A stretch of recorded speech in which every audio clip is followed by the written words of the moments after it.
Yang kan bak yang mentang bak sekolah pi hanjut. Yang bak rumah sekolah, bak rumah buat denda nak mian bapeng hanjut kan. Tak boleh dia. Makanya mio tungku yang mekarat habak minta apa ke denda aja nak mian apa. 60 dah, 10 lebih betul lebih terus. Benar kan? Makanya hang bolehkan denda dengan sifat materi. Itu yang sifat bekas. Dia lagi abang rumah sekolah kan. Nah rumah sekolah yang denda nak mio telat terus ataupun hanai pakai denda 20 ribu yang bak rumah sekolah yang tak bayar 2 juta dulu. Dia mio nak telat dan jumpa salam ke bayar. Berapa denda? 20 ribu tu denda. Bawa dia takalan ngerakai itu hai denda. Ani pun ya hai denda.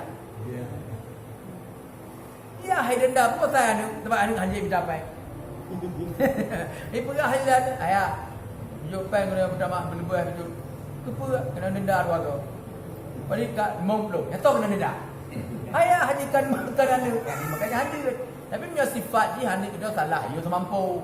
Jadi pembelajaran kepada haji. Dah do mana abang rumah sekolah, hotel denda lagi ubah bengong. Mau bengong tu koi ba?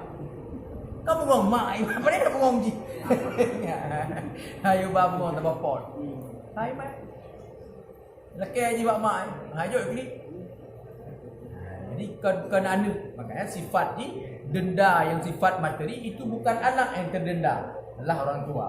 Sedangkan maksud daripada dendanya untuk pembelajaran bagi anak. Nah, makanya bentuk kerja sosial. Ya.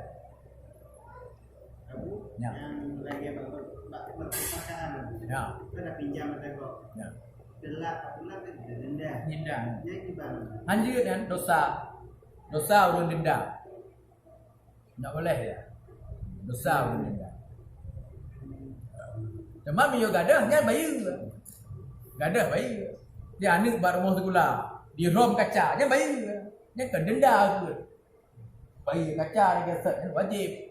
Lagi kita dah pelara kami yang apa juga padi go, yang apa juga barang agak wajib. Apa juga dia rupa kami. Jadi mio merusakkan nya kan denda bayar nya wajib. Tapi nyo lagi telat ditambang lokal ni, dah kena denda bayu nya anjir.